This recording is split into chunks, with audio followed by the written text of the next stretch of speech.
Marcus Aurelius was not a philosopher who had the luxury of thinking in silence. He was a Roman emperor, the most powerful man of his time. And yet, every evening, he wrote about fear, loss, anger, impermanence, and death. Meditations were never meant to be a book for an audience. They were private notes, a conversation of one man with himself. Without decoration, without performance, without any need to impress.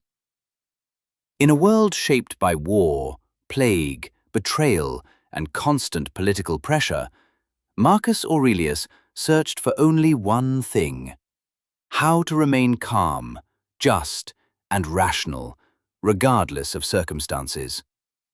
The Roman emperor reminds us of a simple truth: we cannot control the world, but we can control ourselves. And, in an age overwhelmed by information, comparison, and anxiety, Marcus Aurelius points us back to something both simple and difficult. Peace is an inner discipline, not an external reward. At first glance, people think Meditations is a philosophical book written for the world. But that is not entirely true. It is a personal record, later divided into 12 chapters, a dialogue of one man speaking honestly to himself. The first book begins with gratitude. Marcus Aurelius reflects on the people who shaped his character: a mother who taught him patience, teachers who instilled discipline, friends who demonstrated integrity. Every lesson he learned from them became part of who he was. The message is clear: who we become is shaped by those around us. Before we teach others, we must first recognize what we have been taught. Whatever I am made of body, breath, and the ruling mind. We do not control everything that happens to us, but we do control how we respond. Marcus reminds us that peace comes from mastering our thoughts and emotions. At the start of each day, prepare yourself. You will encounter people who are difficult, hostile, impatient, or ungrateful. Their behavior is not personal. It comes from their lack of understanding of what is truly good and evil. Your peace does not depend on them.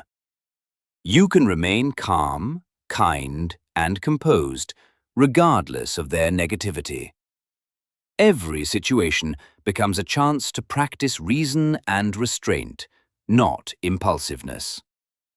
And above all, Marcus emphasizes one crucial truth: your time is limited.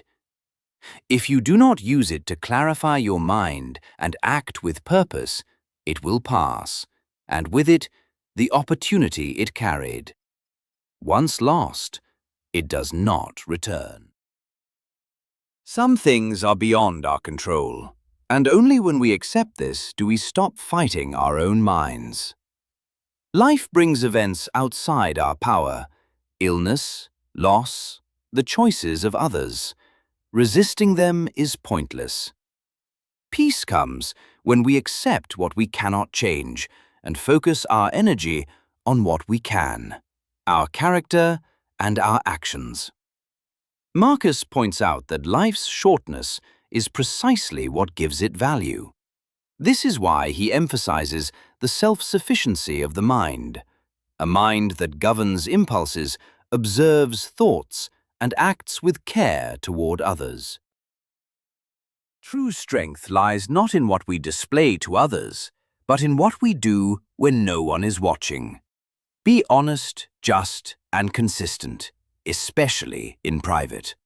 Honor and morality are not performances, they are personal disciplines. The Roman emperor reminds us that what matters is not what others think, but how we live and the choices we make. Neither people nor circumstances have power over us, except the power we give them. Calmness is not passivity. It is the ability of the mind to remain steady amid external disturbances. Marcus reminds us that nothing can truly harm us without our consent. When you learn not to react impulsively, you preserve your dignity. Calmness is the highest form of self-control. Each day presents us with a task, and meaning lies in fulfilling it well. Every being has a function. The function of a human being is to act rationally and justly. Marcus Aurelius does not speak of success, but of duty fulfilled. When you act in accordance with your nature, without complaint and without expectation of reward, you live in harmony with the Logos, the universal order. The art of living does not require perfect conditions, but readiness when things do not go as planned. A strong person does not wait for ideal circumstances. He builds a mind that is always prepared. For loss, for change, for sudden challenges that arrive without warning. Marcus also touches on the desire for praise. When you understand who the people are whose approval you seek, and the kind of thoughts that guide them, you stop judging their mistakes, and you stop needing their validation. Everything that exists passes away, and it is this impermanence that gives weight to each moment.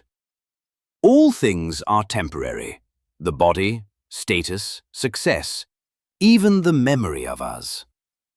Marcus does not see death as a tragedy, but as a natural process.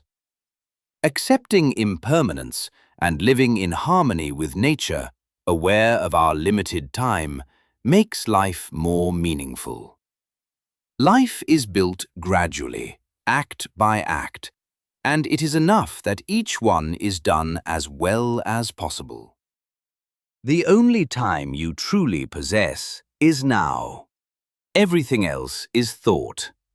The past is gone. The future does not yet exist. All you have is this moment and the choice you make within it. Marcus emphasizes that life is not lived all at once, but moment by moment. If the present moment is lived rightly, then life itself is lived rightly. Marcus Aurelius does not claim that everything that happens is good, but that it is part of an order to which you also belong. Life is not a chain of random events, but a whole in which every change has its place. Resisting what comes does not wound the world, it wounds the one who resists. Acceptance does not mean surrender. It means understanding that strength is not wasted fighting necessity, but used wisely within what is given. When you stop asking why something happened and start asking how to meet it, you regain peace. Freedom does not come from the absence of rules, but from self-discipline. Character is built through continuous action, and perseverance in small things leads to great outcomes in life. In the 11th book, Marcus shows that events themselves have no power. Everything we feel arises from the judgment we attach to them. A mind that accepts impressions uncritically loses its peace. In the last chapter, the Roman emperor and philosopher reminds us that while we cannot control everything, we can adjust our response. The same order that brought you into existence determines its end, without your involvement in that decision. And so, you may depart calmly, because what created you does not abandon you at the end. And so meditations end where they began, with the quiet demand to govern your own mind and let nothing and no one rule your peace.